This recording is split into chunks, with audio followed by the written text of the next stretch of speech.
हरे कृष्ण सर्वांना. इस्कॉन श्री श्री राधा गोविंद मंदिर कुलेचे अध्यक्ष नमनिष्ठ दास प्रभू यांनी सुरू केलं 18 दिवसात भगवद्गीता समजून घ्या या अध्ययन वर्गामध्ये सर्वांचं मनपूर्वक स्वागत आहे. आज आपण 9व्या अध्यायाचा अभ्यास करणार आहोत. अध्यायाचं नाव आहे राजगुह्य योग, सर्वात गोपनीय ज्ञान. ओम अज्ञानतिमिरन्धस्य ज्ञानञ्जनशलाकया चक्षुरुमिलितं येन तस्मै श्रीगुरुवे नमः. श्रीचैतन्य मनोभीष्टं स्थापितं येन भूतले स्वयं रूप कदा मह्यं ददाति स्वपदान्तिकं. वन्देऽहं श्रीगुरु श्रीयुतपदकमलं श्रीवैष्णवांश्च तिरुवं सागरजातं सगण रघुनाथं तं तं सजीवं साद्वैतं सावधूतं परिजनसहितं कृष्ण चैतन्य देव श्री राधा कृष्ण पादान सगण लिता श्री विशांतान्वितांश्च. हे कृष्ण करुणा सिंधु दीनबंधु जगतपते गोपेश गोपिका कांता राधकांत नमोस्तुते. तप्त कांचन गौरांगी राधे वृंदावनेश्वरी कृष्ण भानुसुते देवी प्रणमामि हरिप्रिय. वाञ्छा कल्पतरुभ्यश्च कृपा सिन्धुभ्येव च पतितानां पावनेभ्यो वैष्णवेभ्यो नमो नमः. अनंत कोटि वैष्णव वृंद की जय. श्रील प्रभुपाद की जय. श्रीमद् भगवद गीता की जय. सद्गुरुदेव की जय. नमो विष्णु पदाय कृष्ण पृष्ठाय भूतले श्रीमते जय पताका स्वामी नमो आचार्य पदाय निताय कृपा पदाय ते गौर कथा दामोदराय नग ग्रह तारिण. नमो विष्णु पदाय कृष्ण पृष्ठाय भूतले श्रीमते भक्ति वेदांत स्वामी नमस्ते सरस्वती देवी गौरवाणी प्रचार निर्विश शून्यवादी पाश्चात्य देश तारण. जय श्री कृष्ण चैतन्य प्रभु नित्यानंद श्री अद्वैता गदाधरा श्रीवासादि गौर भक्त. हरे कृष्णा कृष्णा कृष्णा हरे हरे हरे राम राम राम हरे हरे. हरे कृष्ण सर्वांना पुन्हा एकदा स्वागत आहे आजच्या अध्ययन वर्गामध्ये. आज आपण 9व्या अध्यायाचा अभ्यास करणार. अध्यायाचं नाव आहे राजगुह्य योग, सर्वत गोपनीय ज्ञान. हे श्री श्री राधा गोविंदचे आर्चविग्रह श्री श्री राधा गोविंद यांनाही मी साष्टांग दंडवत प्रणाम करण्याचा आशीर्वाद घेऊन आजचा अध्ययन वर्ग सुरू करतो. श्रील प्रभुपाद इस्कॉनचे संस्थापकाचार्य यांनाही मी साष्टांग दंडवत प्रणाम त्यांच्या आशीर्वाद. जय पताका स्वामी गुरु महाराज यांनाही साष्टांग दंडवत प्रणाम करून त्यांचा आशीर्वाद. नमनिष्ठादास प्रभू ज्यांनी अध्ययन वर्ग सुरू केला त्यांनाही माझे साष्टांग दंडवत प्रणाम आशीर्वाद देऊन अनेक कृष्ण भक्त जे वेगवेगळ्या सेवा करतात त्यांना माझा सादर नमस्कार. नरसिंहदेव आर्चविग्रह त्यांनाही मी साष्टांग दंडवत प्रणाम आशीर्वाद. तर पहिल्या श्लोकामध्ये आता परमात्मा परत परत्पर भगवान म्हणाले, माझ्या प्रिय अर्जुना, तू माझ्या कधीही मत्सर करत नाही, म्हणून मी तुला हे परमगुप्त ज्ञान देईन, जे जाणून तू भौतिक अस्तित्वाच्या दुःखापासून मुक्त होईल. तर आपण हा जो भौतिक जगत आहे तिथे आपण जन्म मृत्यू जरा व्याधी चक्र आहे असं आपण काही दिवसापासून अभ्यास करत. तर हे काय आहे, तर हे अ, अ, दुःखाचा दुःखालय अशाश्वतम आहे. म्हणजे इथे जन्म ते मृत्यूपर्यंत वेगवेगळ्या तुम्हाला दुःख असतात. तर आता भगवान या श्लोकामध्ये अर्जुनला सांगतात की भगवंतांनी कधी अर्जुनाने कधी त्याचा मत्सर केला नाही, म्हणून आता ते परम गुप्त ज्ञान देईल. ते जाणून भौतिक अस्तित्व म्हणजे आपण जे भौतिक जगामध्ये राहतो तर आपल्याला जे वेगवेगळं दुःख होतं त्यातून आपण मुक्त ते कसे होऊ शकतात. तर हे परम ज्ञान का का इथे म्हटलेलं आहे, कारण आपण जे भौतिक जगामध्ये राहतात त्याच्यामध्ये आपण वेगवेगळ्या शाळामध्ये विद्यालयामध्ये आपण वेगवेगळ्या विषयामध्ये जसं भौतिकशास्त्र गणितशास्त्र हे सर्व आपण ज्ञान घेतो, आपल्याला एक डिग्री मिळतात. परंतु जेव्हा आपल्या मृत्यू होऊन जातात तेव्हा ते ते रद्दीच्या भावामध्ये आपले घरचे आपले नातेवाईक हे रद्दीच्या भावामध्ये ते विकून टाकतात. म्हणजे जे आपण ज्ञान जे भौतिक जगामध्ये आपण भौतिक अस्तित्वासाठी जे काही आपण ज्ञान घेतलं, कारण आपण किती मेहनत करतो. जसं आहे आता तुम्हाला जर डॉक्टर व्हायचे असेल तर तुम्हाला जवळजवळ 18 ते 20 तास तुम्हाला अभ्यास करा. म्हणजे ते किती ताण असतात. कारण आपण जर 8 तास जर आपण कुठेतरी काम केलं की 8 तास जर आपण शिक्षण घेतलं तर आपल्याला डोक्याला किती ताण असतं. तर हे काय आहे, तर हे सर्व दुःख आहे. नंतर जे डॉक्टर असतात ते तुम्हाला माहित असतं की त्यांना इमर्जन्सी असते, रात्री त्यांना झोप चांगली भेटत नाही. तर हे सर्व तुम्ही जे ज्ञान घेतात सर्वात उच्च ज्ञान हे डॉक्टरचे असतात. तर हे ज्ञान घेऊन काय तर त्याच्यासाठी दुःख आहे, पैसे फार आहे, पण त्याचा सुख नसतं. कारण आपण जवळजवळ 6 ते 8 तास झोप घेऊ शकतात. पण हे डॉक्टर हे सर्वांना ती त्यांना हे भेटत नाही. म्हणून म्हणून ते जे काही भौतिक ज्ञानाचे त्यांनी जे ज्ञान घेतलेलं आहे त्याच्यामुळे त्यांना सुख भेटत नाही. ते दुःखाचं कारण आहे. म्हणून भगवान या श्लोकामध्ये ते अर्जुनाला सांगतात की मी आता तुला परम गुप्त ज्ञान देईन, ते जाणून तू भौतिक अस्तित्व म्हणजे जे तू भौतिक जगामध्ये जे ज्ञान घेतलं आहे त्याच्यापासून तू दुःखापासून तू मुक्त होशील. राजविद्या राजगुह्यं पवित्रमिदम् उत्तमं प्रत्यक्षावगम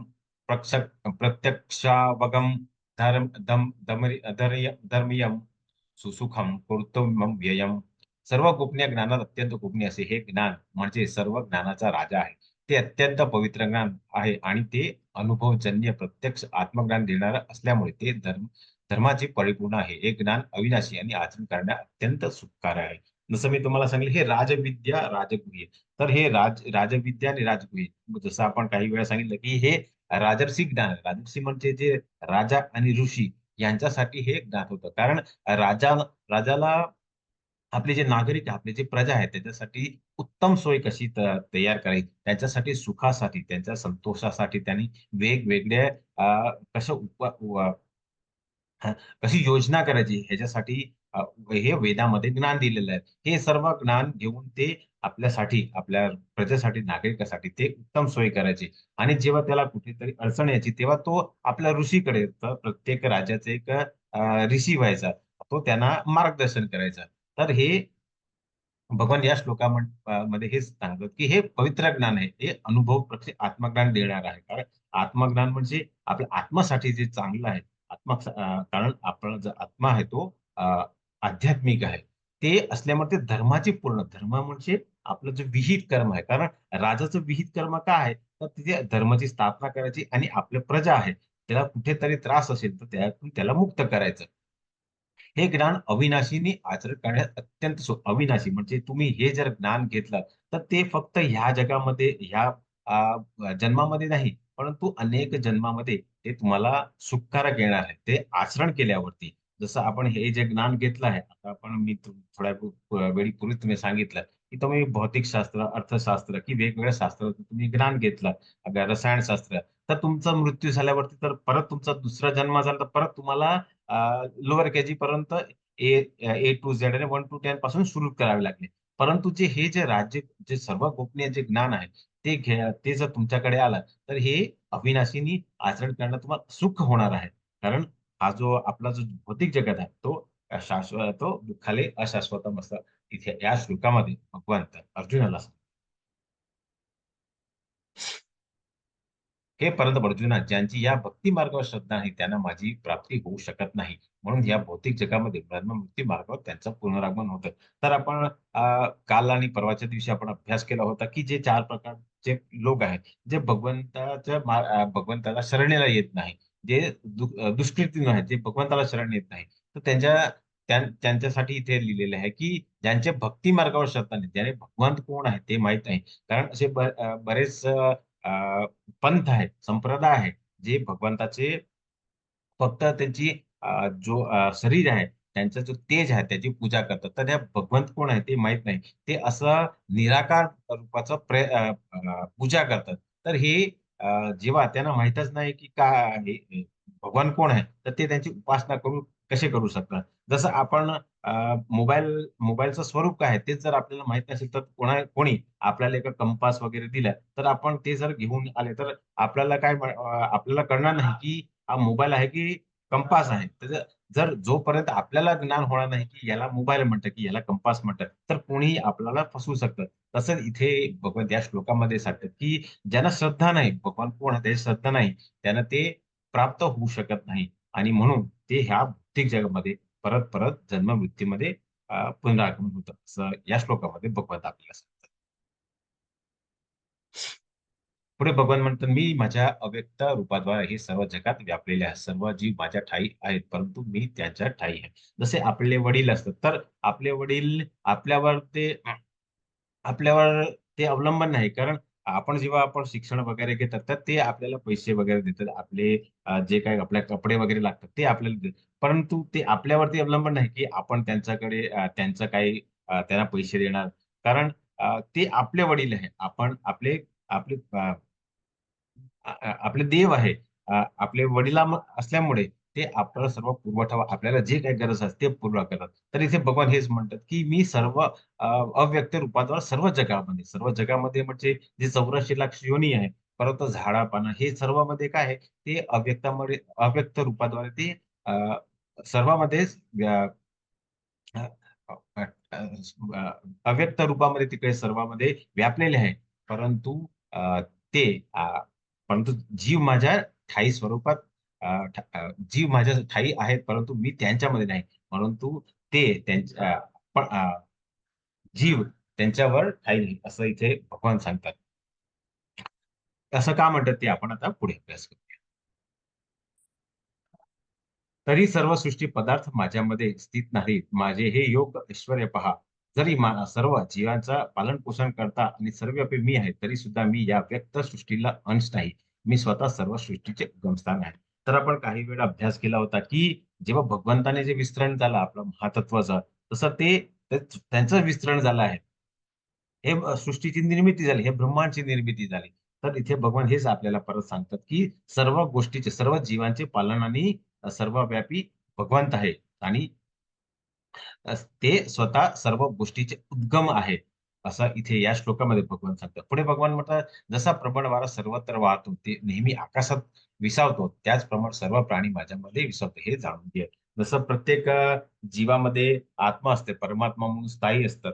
ज्याला आपण काल अभ्यास केला होता, की ब्रह्मा आपण अभ्यास केला होता. परमात्मा कोण आहे? अधिष्ठान कोण आहे? अधिदेवता कोण आहे? हे सर्व कोण आहे? भगवान श्री कृष्ण स्वतः आहे. तर हे जसं सर्वात आपण वाऱ्याला बघू शकत नाही. तसंच नेहमी ते आकाशात विसावतो. आपण केव्हा बघू शकतो आकाशला जेव्हा कुठेतरी आपण एका फुगा असतो त्याच्यामध्ये टाकतात, की आपण टायर आहे. त्याच्यामध्ये जेव्हा आपण टाकतो तेव्हा आपल्याला वारा कुठे आहे ते आपण त्याला आपला अनुभव करू शकतो. ते आपण बघू शकत नाही. तर त्याच प्रकारे सर्व प्राणी माझ्यामध्ये विसावतं हे जाणून घ्या. म्हणजे ते सर्वांमध्येच आहे असं या श्लोकेद्वारे भगवंत आपल्याला सांगायचा प्रयत्न केलेला आहे.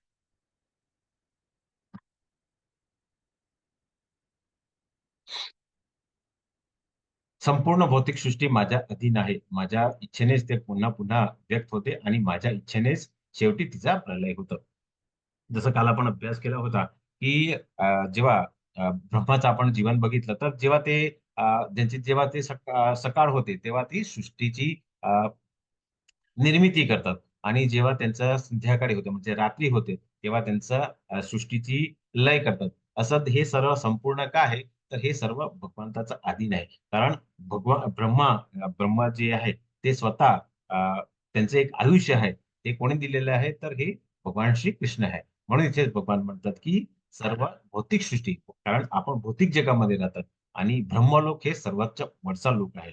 तर हे सर्व भगवंतानीच दिलेला आहे. कारण आपण काल अभ्यास केला होता, की जो गर्भोदक आहे विष्णू आहे, त्यातनं त्यांच्या नाभीहून ब्रह्माची निर्मिती झाली आहे. म्हणून भगवान म्हणतात, की हे सर्व सृष्टी त्यांच्या अधीन आहे आणि तेच व्यक्त करतात आणि ते लय करतात. असं या श्लोकेद्वारे भगवंत आपल्याला सांगतात. पुढे भगवान म्हणते, "हे धनंजय, हे सर्व कर्म मला बद्ध करू शकत नाही. तटस्थाप्रमाणे मी या सर्व भौतिक कर्मापासून अनासक्त आहे." तर आपण जे काही भौतिक जगामध्ये कर्म करतात, कारण आपल्याकडे ज्ञान नसल्यामुळे तुम्ही सर्व काय करतात, सकाम कर्म करतात आणि सकाम कर्म केल्यामुळे आपण भौतिक जगामध्ये अडकलेले जातात. परंतु भगवान इथे म्हणतात, की भौतिक कर्मापासून अनासक्त त्याचप्रमाणे ही सर्व भगवंत त्यांना कुठलेतरी बंधनामध्ये टाकत नाही. कारण ते सर्वांचे उद्गम स्थान आहे. ते सर्वांचे प्रलय करतात. असं इथे या श्लोकामध्ये भगवंत आपल्याला सांगतात.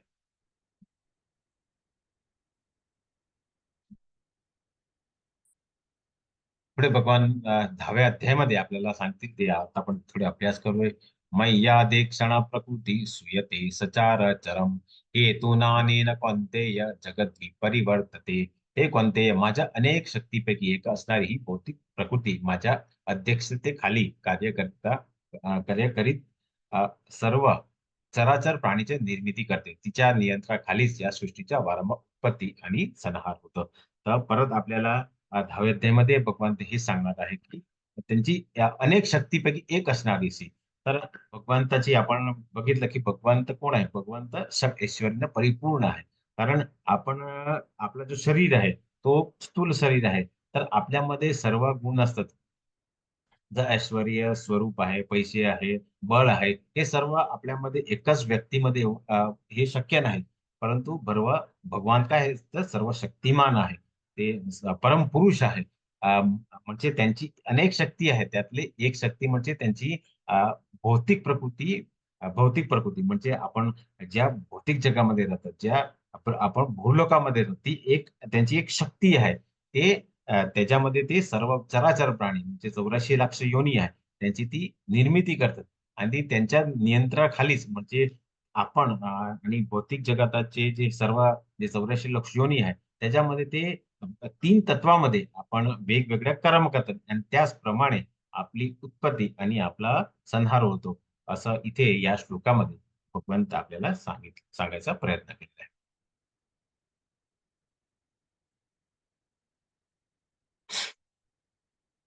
पुढे भगवान म्हणतात अवजानन्ति मामूढा मां स्मिता तनुमाश्रितम् परम भावम जानन्तो मम भूत महेश्वरम. जेव्हा मी मानव सदृश रूपामध्ये अवतीर्ण होतो तेव्हा मूर्ख लोक माझ्या उपहास करतात. अस्तित्वाल्या सर्व वस्तूंचा परम अधीश्वर म्हणून माझे दिव्य स्वरूप ते जाणत नाही. तर आपण चौथ्या अध्यायामध्ये आपण अभ्यास केला होता की जे शिशुपाल आहे नंतर जेव्हा रावण अ, रावणानेही भगवान श्रीरामचा जे स्वरूप होता त्यांचा स्वीकार नव्हता केला. नंतर आपण कृष्णाचाही दुर्योधनाने पूर्ण पुरुषोत्तम परमेश्वर म्हणून स्वीकार नव्हता केला. तर इथे या श्लोकामध्ये आपण आपल्याला भगवान हे सांगतं की जेव्हा मी मानव सदृश रूपामध्ये येतो जसं ते सत्ययुगामध्ये नरसिंह म्हणून अवतीर्ण झाले. त्रेतायुगामध्ये ते राम म्हणून अवतीर्ण झाले आणि द्वापर युगामध्ये ते कृष्ण म्हणून अवतीर्ण झाले. ते हे जेव्हा अवतीर्ण होतात तेव्हा ते मूर्ख लोक माझ्या उपहास करतात. तर सत्ययुगामध्ये हिरण्यकश्यपूने त्यांचा उपहास केला. नंतर अ, अ, त्रेतायुगामध्ये रावणने उपहास केला आणि द्वापरामध्ये कंसाने आणि वेगवेगळ्या शिशुपाल सारखे अनेक जे काल आपण मधु नावाचा दैत्याचा उपहार केला. पुढे आपण केशी नावाचा एका दैत्याचा आपण अभ्यास करणार आहे. तर हे सर्व काय आहे? हे सर्व जे आहे ते मूर्ख लोक आहेत. ते त्यांची उपहास करतात आणि अस्तित्वातल्या सर्व वस्तूंच्या परमेश्वर म्हणून ते माझे दिव्य स्वरूप म्हणजे त्यांचं दिव्य स्वरूप हे ते जाणत नाही. असं या श्लोकामध्ये भगवंत आपल्याला सांगतात.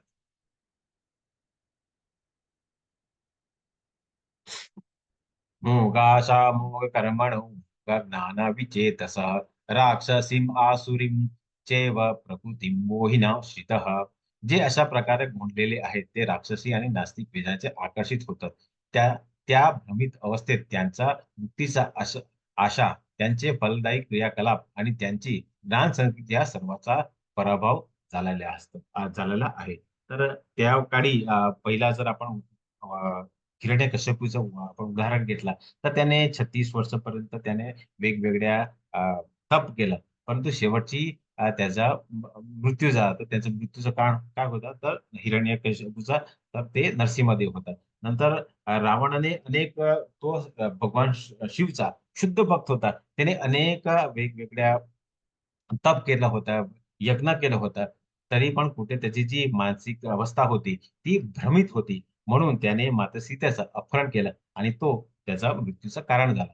तसंच आपण हे शिशुपालाचं आपण अ, शिशुपालाचं उदाहरण घेतलं आणि महाभारत तर महाभारतामध्येही जे अधर्मी होते ते त्याने खूपच असं द्रोणाचार्य भीष्म पितामह आणि अनेक वेगवेगळे ऋषी होते अनेक अनेक राजा होते त्याने खूप चांगले काम केले होते जसं कर्ण होता तर त्याने हे सर्व खूप चांगले काम केले होते पण कुठेतरी ते भ्रमित अवस्थामध्ये होते म्हणून हा, त्यांना भगवंत कोण आहे त्यांची जी मानसिक अवस्था गोंधळली होती म्हणजे ते नास्तिक विचारांना आकर्षित होते की त्यांना माहित नव्हतं की भगवान कोण आहे आणि त्यांची आपण नेहमी पूजा केली पाहिजे ते जे मार्गदर्शन करतात हे त्यांचा आपण त्या मार्गावरती चालायला पाहिजे कारण महाभारतात जेव्हा युद्ध जेव्हा पोकारला त्यापूर्वी भगवान श्रीकृष्ण शांतीदूत म्हणून दुर्योधनाकडे गेले होते आणि त्याने जेव्हा भगवंताला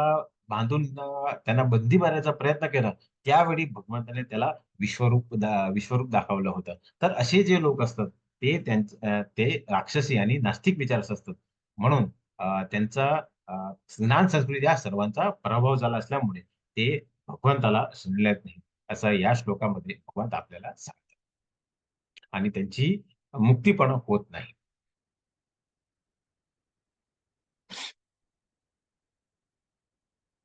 महात्मानस्तु मा पार्थौ देवीं प्रकृतिमाश्रितः भजन्त्यायनन् मनस्सो ज्ञात्वा भूतादिमं व्ययम्.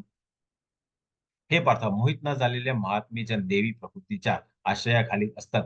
ते भक्तीमध्ये पूर्णपणे मुक्त झालेले असतात, कारण ते मला सृष्टीचे आदिकारण आणि अविनाशी शिव पुरुषोत्तम शिव भगवान म्हणून जाणतात.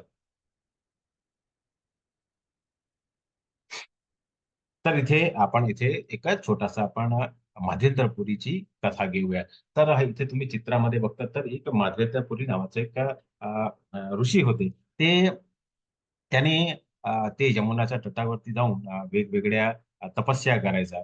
तर एका वेळेची गोष्ट आहे, ते तपस्यामध्ये बसले होते आणि त्यांचा एक नियम होता की जोपर्यंत त्यांना कोण खायला की प्यायला देत नाही, तोपर्यंत ते कधी भिक्षा मागायला जात नव्हते. तर एका वेळी ते हे अ, जप करत होते आणि ते ध्यान अवस्थामध्ये होते. जवळजवळ ते 2 दिवस पर्यंत त्यांनी काही खाल्लं पिलं नव्हतं. तो थोड्या वेळात तुम्ही चित्रामध्ये बघू शकता, एक छोटासा बाळ येतो आणि त्यांना सांगतात, हे बाबा, मी तुम्हाला 2-3 दिवसापासून बघतात, तुम्ही इथे जप करतात, यज्ञ करतात, तप करतात, पण कुठेतरी तुम्ही काय खाल्लं पिलं नाही. आणि आमचा गावाचा नियम आहे की कोण इकडे उपाशी राहू शकत नाही. तर माझ्या आईने तुमची ही अवस्था बघून तुमच्यासाठी हे दूध दिले आहे. तर तुम्ही हे प्राशन करा आणि संध्याकाळी जेव्हा मी इकडनं परत जाईल, तेव्हा परत मी लोटा घेऊन जाईल. तर मध्येंद्रपुरी जे आहे ते दूधचं प्राशन करतात आणि दुधामध्ये खूपच शक्ती असल्यामुळे आणि दिवी असल्यामुळे ते तिकडे झोपून जातात. तर स्वप्नामध्ये त्यांना त्यांना जो बाळ आला होता दूध घेऊन, ते कुठेतरी त्यांना स्वप्नामध्ये सांगतो की माझा अनेक जन्म झालेला आहे. मी इथे कुठेतरी गावामध्ये अडकलेले आहे. तर तुम्ही माझी मुक्ती करा. जेव्हा ते स्वप्न अवस्थावरून बाहेर येतात आणि डोळे उघडतात तर बघतात की तो मुलगा इकडे दिसत नाही. ते गावामध्ये जातात आणि वेगवेगळ्या जे तिकडचे जे गावकरी असतात त्यांना विचारतात, की माझ्या स्वप्नामध्ये का मुलगा आला होता आणि त्याने मला सांगितलं की तो वेगवेगळ्या जन्म-मृत्यूच्या चक्रामध्ये अडकलेला आहे आणि कुठेतरी एका गावाचा जागा त्याने सांगितली आहे. तिकडे अ, अ, तो अडकलेला आहे. तर मला त्या जागा बघायची आहे.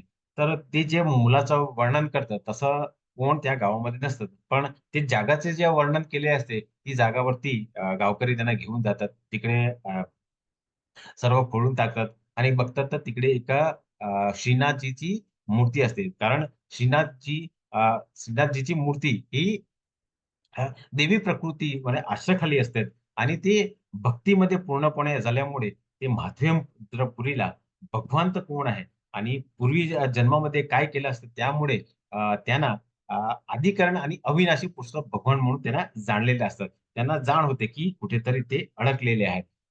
तर असं ही माध्यमपुरीची इथे कथा आहे की त्यांना भगवंत कोण आहे, त्यांची देवी प्रकृती काय आहे, हे त्यांना माहीत असतं.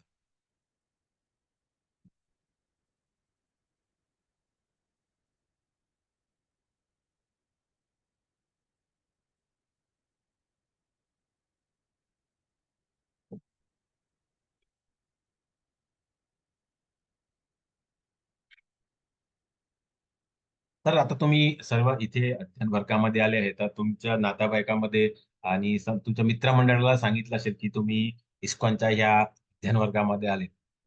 तर एक प्रश्न तुम्हाला कोणी विचारला असेल, की इस्कॉनचे जे सर्व भक्त आहेत, ते काय नेहमी ते कीर्तन करतात आणि नाचत असतात. तर कुठेतरी शास्त्रामध्ये लिहिले आहे काय? तर तुम्ही आता जेव्हा तुम्हाला कोण असा प्रश्न विचारेल, तेव्हा तुम्ही हा श्लोक त्यांना सांगा, की शास्त्रामध्ये कुठे लिहिले आहे? तर तुम्ही सांगा, की 9व्या अध्यायामध्ये 14व्या श्लोकामध्ये लिहिले आहे. सततम कीर्तयन्तो मा यतन्तश्च दृढव्रतः नमस्तस्यञ्च मा भक्त्या नित्ययुक्ता उपासते. हे महात्माजन सतत माझे कीर्तन करीत, दृढ निश्चयाने प्रयत्न करीत आणि मला वंदन करीत भक्तिभावाने नित्य माझी उपासना कर. तर काही लोकांना वाटतं, की इस्कॉनवाले फक्त ते कीर्तन करतात आणि नाच-गान करतात. ते कुठे लिहिलेलं आहे? तर इथे या श्लोकामध्ये लिहिलेलं आहे. आणि तुम्ही बघू शकता, की श्रील प्रभुपाद आणि त्यांच्या सोबत अनेक भक्त आहेत. ते काय करतात? तर त्यांचे सतत त्यांनी कीर्तन केले. त्याने दृढनिश्चयाने प्रयत्न केला. म्हणून आपण ही भगवद्गीता इथे शिकून पावलं आणि मला वंदन कर. कोणाला? भगवान श्रीकृष्णांना आणि भक्तिभावाने माझी नित्य उपासना. नित्य उपासना कसं करायचं, तर आपण गेल्या 3 दिवसापासून सांगतात की तुम्ही जे काय कर्म करतात, कुठे ज्या भौतिक जगामध्ये ज्या कर्म करतात, ते सर्व कर्मकांडातून तुम्ही कर्मयोग करा. जे काही कर्म करतात, जे काही काम करतात, तिथे भगवंताला नेहमी त्याचं स्मरण करा. इथेच इथे या श्लोकामध्ये भगवंतानी आपल्याला आणि सर्व लोकांना जे हे प्रश्न विचारतात, की तुम्ही सतत काय भगवंताचं नाव घेतात, काय कीर्तन करतात, कसं तुम्ही नृत्य करतात, त्याच्यावरती इथे या श्लोकाद्वारा उत्तर दिलेलं आहे.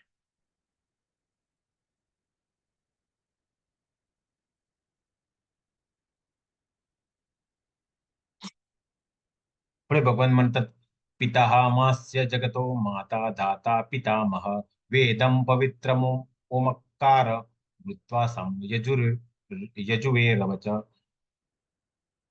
मी या जगात पिता, माता, आधार आणि पितामह आहे. मीच ज्ञे, शुद्ध करता आणि ओंकार आहे. तसे ऋग्वेद, संवेद आणि यजुर्वेद मीच आहे. तर भगवान तर आपले पिता आहेत.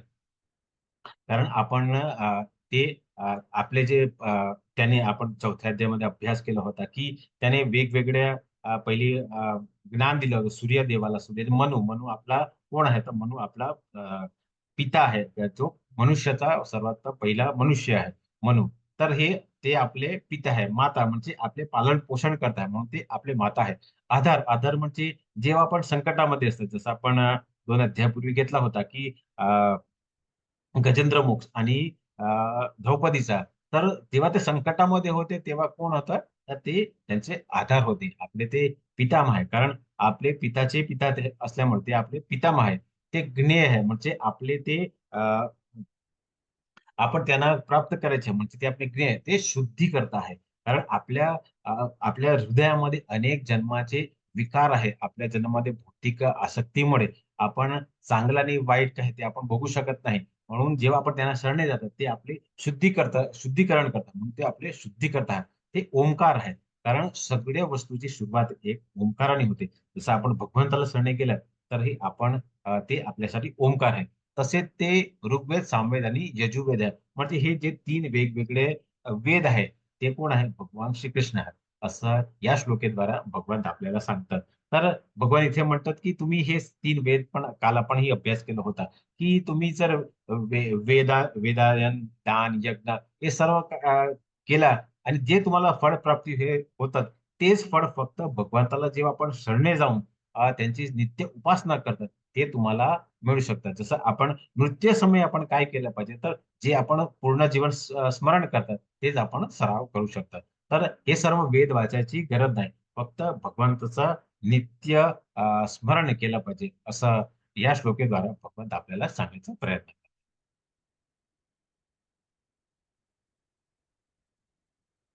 मी जे पोषण करता प्रभू, साक्षी, निवास, आश्रयस्थान आणि अत्यंत जवळक मित्र आहेत. उत्पत्ती आणि प्रलय सर्वांचा आधार, विश्रामस्थान आणि अविनाशी बीज आहे. तर आपण काही वेळा आपण हे सर्व अभ्यास केलेला आहे. इथेच या श्लोकामध्ये भगवंताने लिहिले आहे. पुढे भगवान म्हणतात, हे अर्जुना, मी उष्णता देतो आणि मीच पाऊस थांबवतो आणि वाढवितो. मी अमृतत्व आणि मीच मूर्तिमत मृत्यू मीच आहे.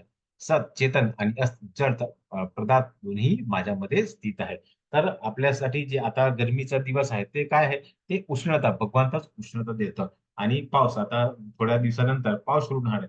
ते हे सर्व पाऊस थांबवतात आणि पाडतो कोण आहे, तर भगवंतच आहे. अमृत तत्व हे आणि मूर्तिमत मूर्तीच मीच आहे. अमृत तत्व म्हणजे आपल्या त्या दिवशी आपण जे भगवंताची शक्ती बघितली, त्यात आपला पाणीमध्ये जो पाणीमध्ये मध्ये तेच आहे. ते अमृतत्व आहे. आणि आपण जे भाजी वगैरे खातो, आपण जे फळ खातो, ते चंद्राच्या प्रकाशामुळे चंद्राची जी शक्ती आहे, त्यामुळे त्याच्यामध्ये आपल्याला हे अमृतत्व भेटतात. दुधाचा अमृत ही भगवंताच आहे. मूर्तिमंत मूर्ती मीच आहे. मूर्तिमंत म्हणजे जेव्हा आपल्या शरीरामध्ये जर आत्मा निघून जात, तेव्हा आपण मूर्तिमंत होऊन जातात. म्हणजे आपण जड होऊन जातात. जड पदार्थ कसं, जसं एक झाड आहे, तो इकडे जातो, तो वाढतो पण कुठेतरी पुढे जात नाही. तसं तो आपण जड तत्व आहे. सत, चेतन म्हणजे आत्मा आणि अस्तित्व, जड म्हणजे मृत्यू, दोघेही माझ्यामध्ये स्थित आहेत. असं या श्लोकेद्वारा भगवंत आपल्याला सांगतात.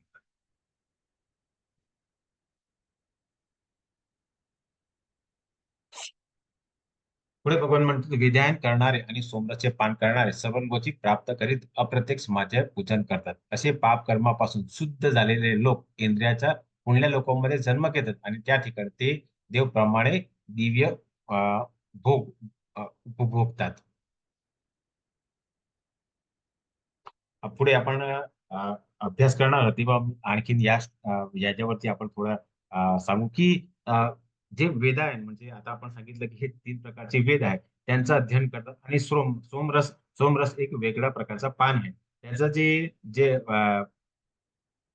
पानाचं प्राशन करतात ते स्वर्गलोकाची प्राप्ती स्वर्गलोक हा अ, अ, इंद्रचा इंद्राचा लोक आहे आणि ते अत्यंतप्रमाणे माझी पूजन करतात स्वर्गलोकी प्राप्ती करून ते भगवंताची पूजन करतात कारण हे भगवंताचे वेगवेगळे विस्तार आहेत असे पापकर्मापासून शुद्ध झाले लोक इंद्राची पुण्य लोकांमध्ये जन्म घेतात आणि त्या ठिकाणी ते देवप्रमाणे दिव्य भोग करतात म्हणून आपण स्वर्गलोकामध्ये पण गेले की इंद्रिय लोकांमध्ये पण पोहोचले तर आपण देवासारखे आपल्याला दिव्य भोगू शकतात आणि जेव्हा आपले जे पुण्यकर्म आपले जे चीड होऊन जातात तेव्हा आपण परत ह्या पृथ्वीमध्ये म्हणजे हा जो चक्र आहे तो चालूच आहे जसं आपण वर जातात खाली येतात हे आपला जो चक्र आहे ते चालूच असतात पुढे भगवान म्हणतात याप्रमाणे स्वर्गातले अमर्यादित विजय सुखाचा भोग घेऊन पुण्यकर्म क्षीण झाला जसं मी तुम्हाला सांगितलं की आपण जे काही हा भौतिक जगामध्ये पुण्यकर्म केले त्यामुळे आपल्याला स्वर्ग भेटलाय की आपल्याला इंद्राला कसं पुण्य पण भेटलंय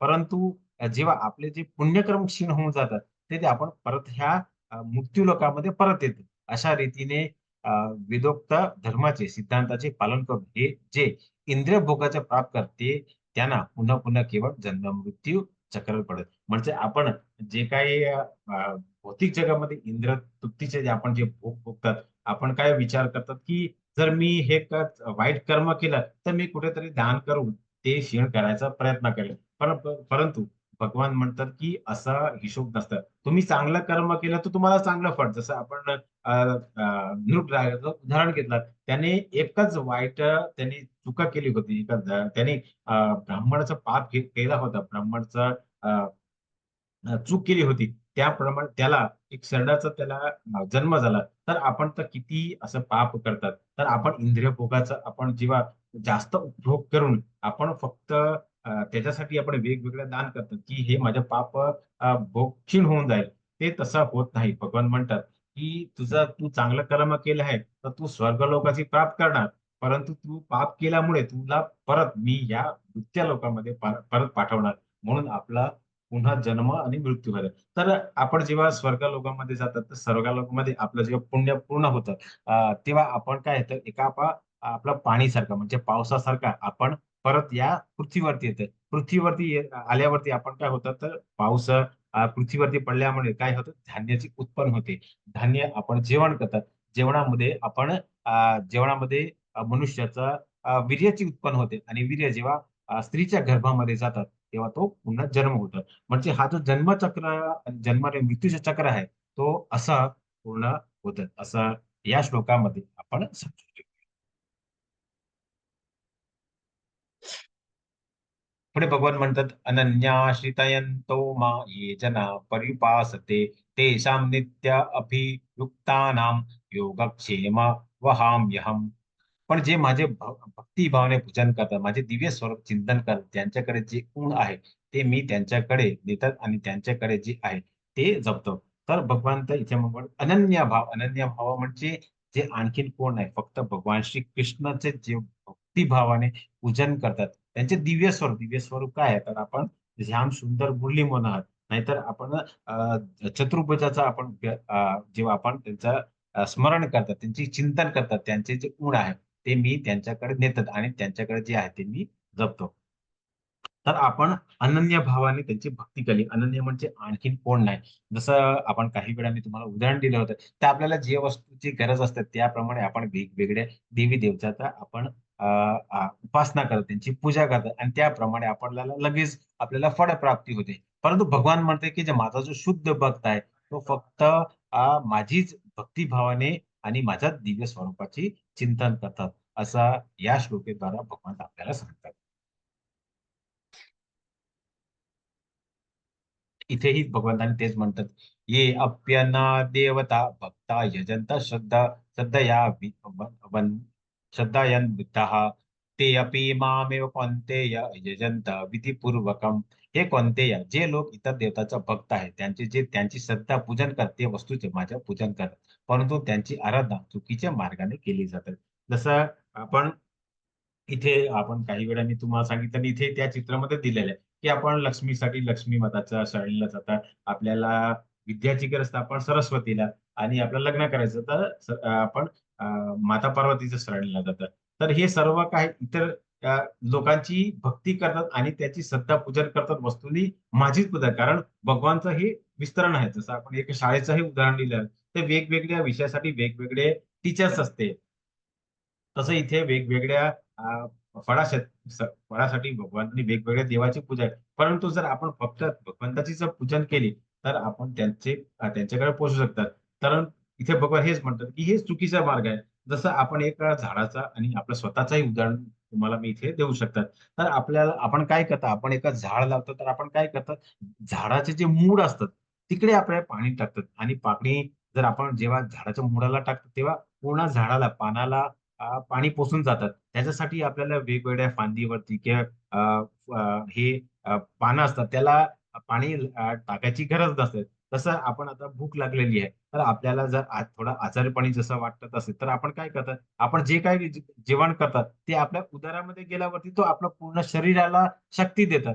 तसं इथे भगवान म्हणतात, आपण जर आपल्याला भूक आपल्याला हातपाय जर असं झालं तर आपण हाताला काही जेवण देत नाही. आपण काय करतात, जे काही खातात त्याप्रमाणेच आपल्या पूर्ण शरीराला शक्ती मिळते. तसंच आपल्या झाडामध्ये जर आपल्या मुळामध्ये जर पाणी टाकलं तर ते पूर्ण पूर्ण झाडावरती वृक्षावरती ते पोचून जातात. तसंच भगवान म्हणतात की हे चुकीचं आहे. आपण फक्त भगवंताचीच आराधना केली पाहिजे. जेव्हा आपण भगवंताची आराधना करतात तर निश्चितपणे जे आहे वेगवेगळ्या देवीची आपण आराधना करून आपल्याला जे काही फळ प्राप्त करतात ते फक्त आपण कृष्णालाच भक्ती करून ते हे सर्व प्राप्त करू शकतात. असं या श्लोकाद्वारे भगवंत आपल्याला सांगण्याचा प्रयत्न केला आहे. तर भगवान मग पुढे काय म्हणतात की यंती देवव्रता देवानो पितृयान पितृव्रतः भूतानि यान्ति भूतेजा यान्ति मद्याजिनो मापी मापी माम. जे देवतांची पूजा करतात ते देवतांमध्ये जन्म घेतात. जे भूत आणि आत्माची पूजा करतात ते अशा प्राण्यांमध्ये जन्म घेतले. जे पूर्वाचा पूजन करते पूर्वाकडे जातात, आणि जे माझी उपासना करते माझ्या बरोबर राहतात. तर इथे भगवान म्हणतात की देवी देवताचं तर आपण पूजा केली, हे आपण गेल्या श्लोकामध्येही आपण अभ्यास केला की आपण तीन ही जे वेगवेगळे देवीची उपासना केली तर आपण ते देवताकडे जाणार. आपण आपण पूर्वजाची पूजा केली तर आपण पूर्वजाकडे जाणार, आणि आपण हे जे भूत प्रेताचं जर आपण पूजा केली तर आपण भूत प्रेताच्याकडे जाणार. परंतु जर आपण भगवंताची पूजा केली, भगवंताची कृष्णाचीच पूजा केली, जसं आता दोन श्लोकापूर्वी आपण अनन्य म्हणजे आणखीन कुठलाही देवी देवता नाही, तर आपण भगवंताचा अ, ब- ब- ते आपण भगवंताचं शाश्वत धाम गोलोकापर्यंत पोचू शकतात. आणि असं या श्लोकेद्वारे आपल्याला सांगतात की आपण ज्या चुकीच्या देवी देवताचं आपण पूजन करतात, पण त्याप्रमाणे आपण त्या देवी देवताकडे जाणार. आणि जसं आपण आता कालही मी तुम्हाला उदाहरण दिलं होतं की काही लोक असतात त्यांची मृत्यूच्या वेळी वेगवेगळी इच्छा असते, त्याप्रमाणे त्यांचा त्या त्या घरामध्ये की त्या कुत्र्यासारखा ते सर्पासारखा, नाहीतर एका सरड्यासारखा, हे सर्व वेगवेगळ्या त्यांचा जन्म होतो. असं या श्लोकेद्वारा कालच्या ज्या अध्यायामध्ये आपल्याला आपण अभ्यास केलो त्याचा इथे पुढे आणखी चांगल्या प्रकारे इथे दिलेला आहे. तर आता भगवंताची भक्ती कशी करायची, तर भगवान काय म्हणतात, मला 56 भोगाची गरज नाही, तू माझी काय करू शकतात. तर इथे भगवान म्हणतात, पत्रम पुष्पम फलम तोयम यो मे भक्ता प्रयची तदहम भक्तियुपर्यतम माशाती प्रयात मनः. जर कोणी मला प्रेमाने आणि भक्तीने एखादी पान फूल फळ किंवा पाणी अर्पण केलं तरी ते मी स्वीकारेन. तर आपण बघतो की इथे तुम्ही चित्रामध्ये बघू शकता, तर भगवान म्हणतात की एवढा सर्व मला अर्पण करायची गरज नाही.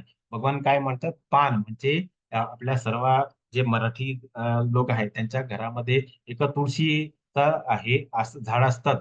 तर हे पान, फूल, जसं कुठल्याही तुमच्या घरामध्ये जे काही फूल आहे ते, फळ जर तुमच्याकडे तुमची जशी जशी भौतिक इच्छा आहे त्याप्रमाणे तुम्ही फळ देऊ शकता. आणि हे तीन जर तुमच्याकडे नाही तर शेवटी आपल्या घरामध्ये तर पाणी असतातच. तर पत्रम पुष्पम फळम आणि तोयम म्हणजे पाणी, हे चारमध्ये कुठल्याही एक जर आपण अर्पण केलं, तर भक्तिभावाने जर अर्पण केलं, तर हे भगवान तर स्वीकार करतात. भगवान कधीही छप्पन भोगाची अपेक्षा करत नाही. भगवानला छप्पन भोग केव्हा लागलं होतं, जेव्हा आपण दुसऱ्या आणि तिसऱ्या दिवसामध्ये जेव्हा आपण असमंजस म्हणून आपण जेव्हा अभ्यास केला होता, तेव्हा त्याने गोवर्धन पर्वत म्हणजे त्याने आपल्या जे बोटावरती उचललं होतं, तेव्हा ते 7 दिवसापर्यंत ते उभे राहिले होते. म्हणून सहा वेळी भगवंताला भोग लागतात. 7 दिवस आणि 6 वेळेची भोग म्हणजे ह्याचा जर आपण गुणाकार केला तर ते 56 असं जेवण होऊ जाईल. म्हणून त्याला 56 भोग त्यावेळी द्यायचा. पण आता आपण तर रोज असं करायची गरज नाही. आपण फक्त रोज सकाळी उठून भगवंताला एका पान अर्पण केलं, फूल अर्पण केलं, की फळ जर तुमच्याकडे असेल तर, नाहीतर शेवटची तुम्ही पाणी अर्पण केला तरी भगवान स्वीकार करतात. असं या श्लोकेद्वारा भगवान सांगतात, की तुम्ही खूप माझी पूजा करू नका. मला फक्त आणि चांगला तुम्ही मिठाई वगैरे आणू नका, महाग महाग फळं आणू नका. तुम्हाला जर जे काय तुमच्याकडे जे काय पैसे असेल त्याप्रमाणे तुम्ही फळ आणि फूल आणून त्यांना अर्पण करा.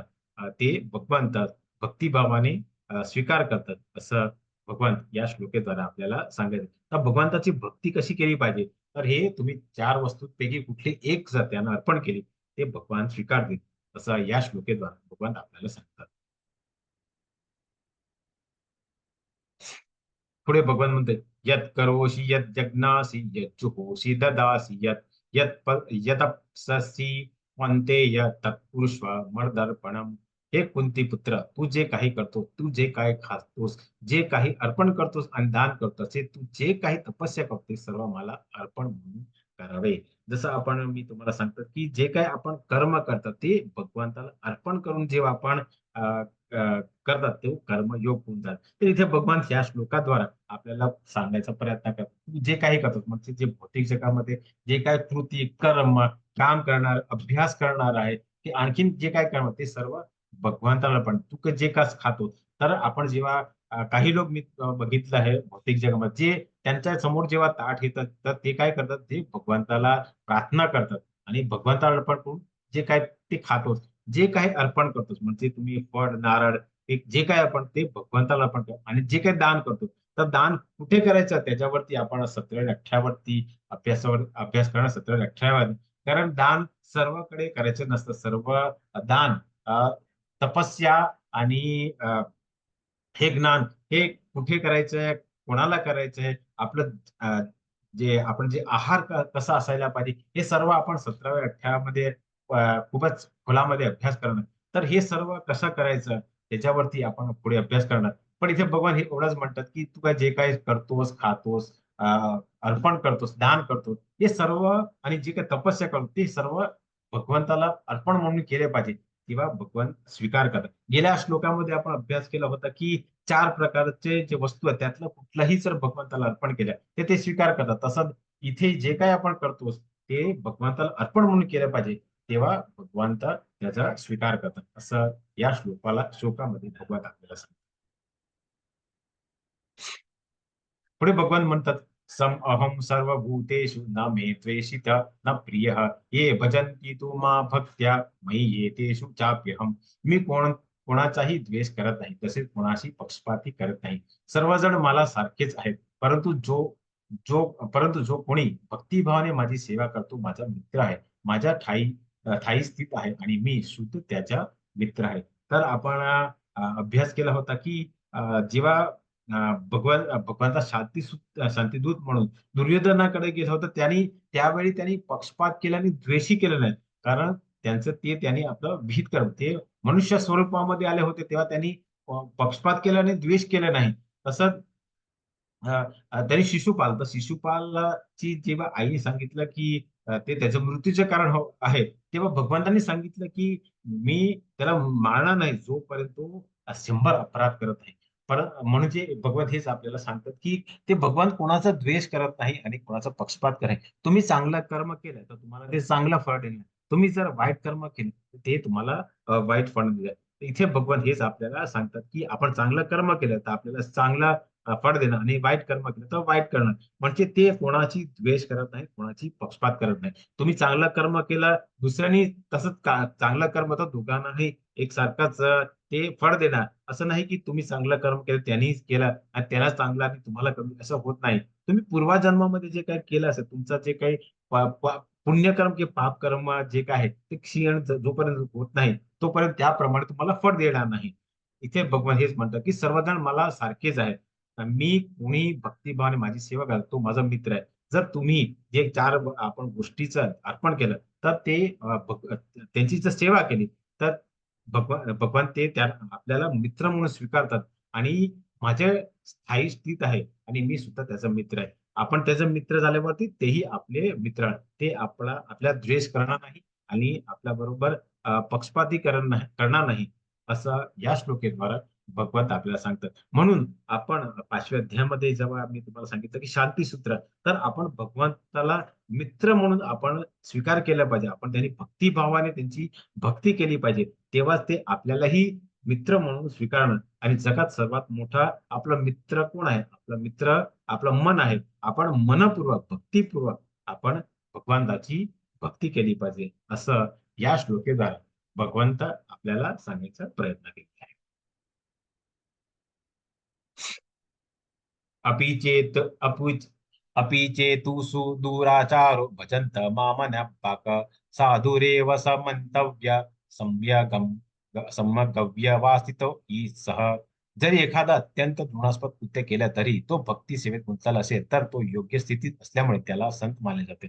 तर आपण कुठल्याही आपण रामायणामध्ये आपण वाल्मिकीचं बाल्याचं उदाहरण दिले आहे की त्याने अनेक लोकांचा त्याने वध केलं होतं, त्यांची संपत्ती वगैरे लुटली. परंतु जेव्हा तो भगवान श्री रामाच्या शरणीला गेला तर त्याने भगवंताने अं, त्याला त्याने माफ केलं होतं.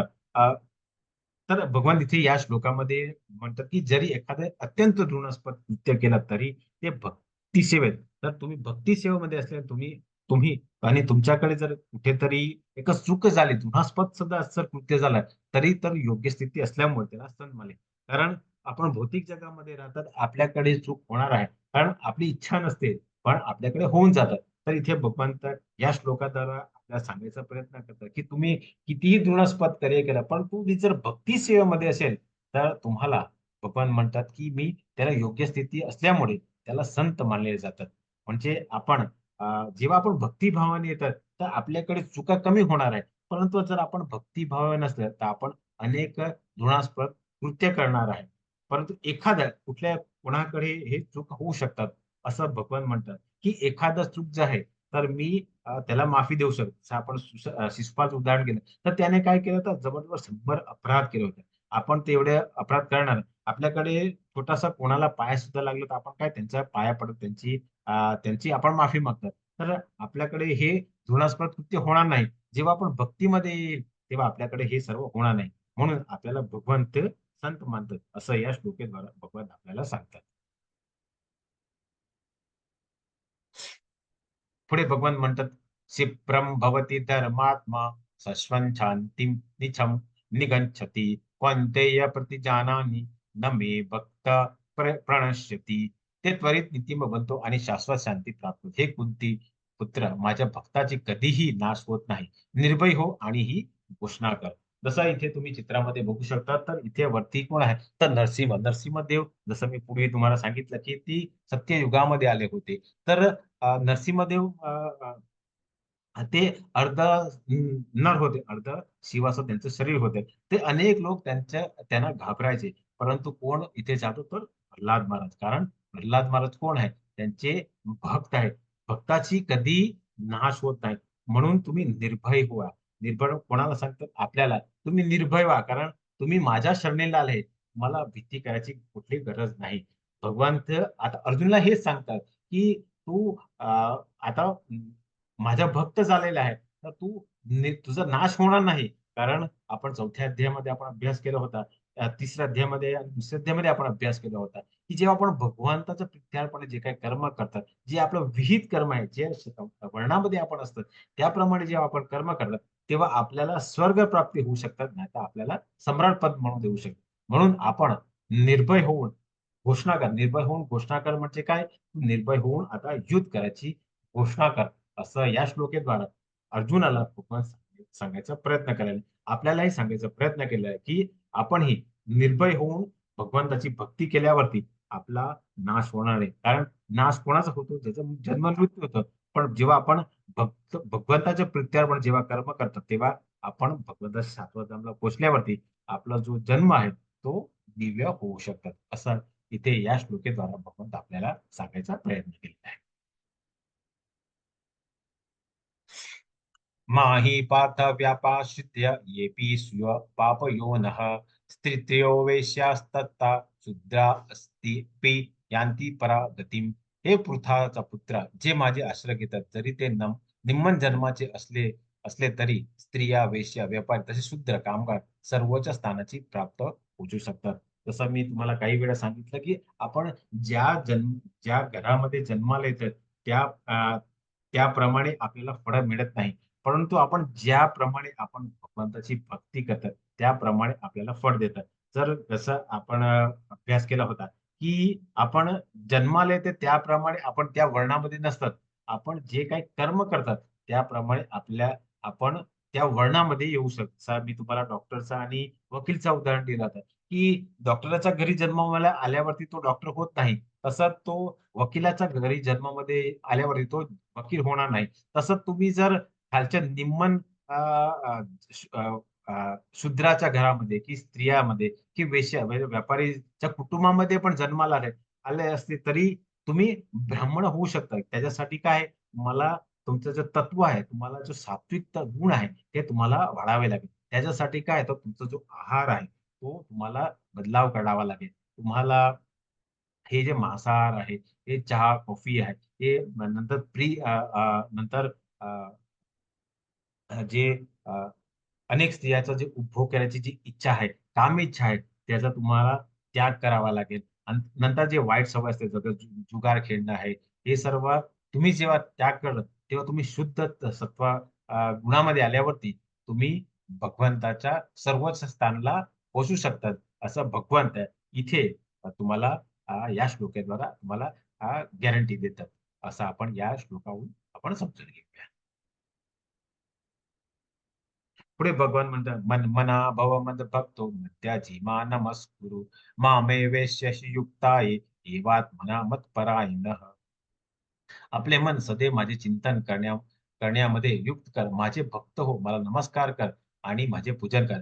माझ्यामध्ये पूर्णपणे मन झाले, तू निश्चितपणे मला प्राप्त होईल. तर आता काही लोक असे भौतिक जगामध्ये खूपच असे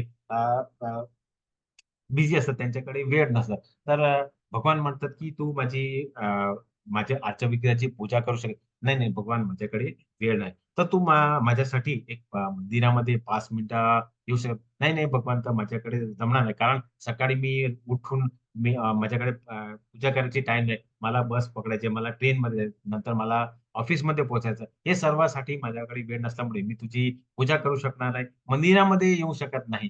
तर भगवान काय म्हणतात, तर आपलं मन ते तर माझ्यामध्ये तू लागू शकतं काय? मला नमस्कार तरी करू शकणार की नाही? तर इथे भगवान म्हणतात, जर तू तुझं मन आणि चिंतन जर युग केल्यावरती आणि फक्त मला नमस्कार कर, माझी पूजन पण नाही केली, माझ्या मंदिरामध्ये पण तू भेट नाही घेतली, तरी तू माझ्यामध्ये पूर्णपणे रममाण झाले, तो निश्चितपणे मला प्राप्त होईल. असं भगवंत इथे आपल्याला सांगतात. इथेच आपला 9वा अध्याय पूर्ण होतो.